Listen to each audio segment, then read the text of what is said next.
పురుషోత్తం రెడ్డి గారు, ఏంటి సార్ మీరు ఈ సర్వే మొత్తం క్షుణ్ణంగా పరిశీలించినట్టున్నారు. మీ అబ్జర్వేషన్ ఏంటి? 18 నెలల కాలంలో ఇంత వ్యతిరేకత ఏంటి? ఓవరాల్గా ఎలాంటి ఇండికేషన్స్ ఇస్తోంది ఈ సర్వే? ఈశ్వర గారు, అందరికీ నమస్కారం. నమస్తే సార్.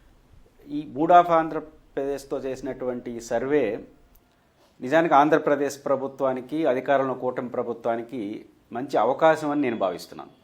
సానుకూలంగా ఆలోచిస్తే ఇంకా 3.5 ఏళ్ల పాటు ఈ ప్రభుత్వానికి అవకాశం ఉంది కాబట్టి ఇందులో వచ్చిన ఫైండింగ్స్ అన్నిటినీ చాలా జాగ్రత్తగా, నిజాయితీగా ఆత్మ పరిశీలన చేసుకుంటే ఖచ్చితంగా ప్రభుత్వం రికవర్ కావడానికి వరకున్న మంచి అవకాశం.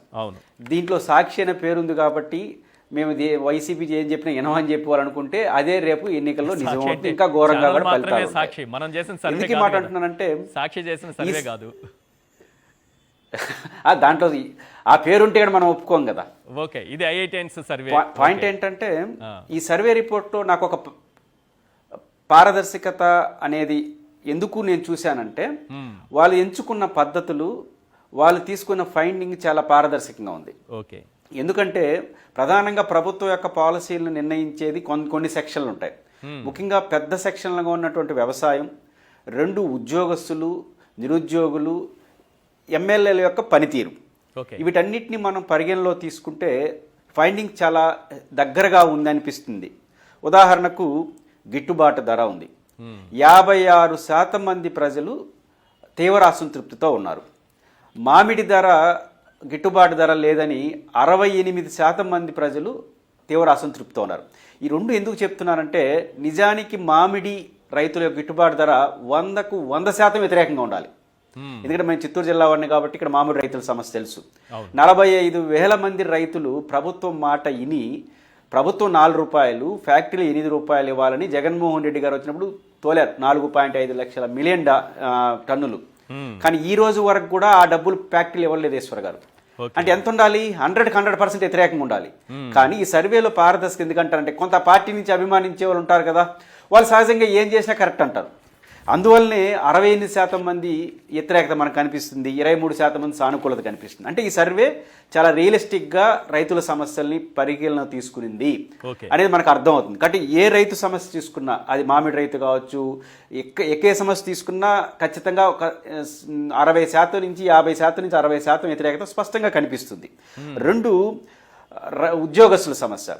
ఉద్యోగస్తుల్లో కూడా వాళ్ళ బకాయిలకు సంబంధించి కానీ, ఇతర డిఏలకు సంబంధించి కానీ దాదాపు 70 దాకా వ్యతిరేకత మనకు కనిపిస్తూ ఉంది. ఇది రీజనబుల్, ఎందుకంటే 5 డిఏలు ఇవ్వాల్సింది 1 డిఏ ఇచ్చారు. ఇంక వ్యతిరేకతలు ఎట్టుంటుంది? పిఆర్సీ ఇవ్వలేదు, 2 మనకు ఐఆర్ ఇవ్వలేదు, పిఆర్సీ కమిషన్ రద్దు చేసేశారు. ఈ ఓల్డ్ పెన్షన్ స్కీము చెప్పరు, కొత్త పెన్షన్ స్కీమ్ ఏం చేయరు, జగన్ గారు ఇచ్చిన జీపీఎస్ చేయరు.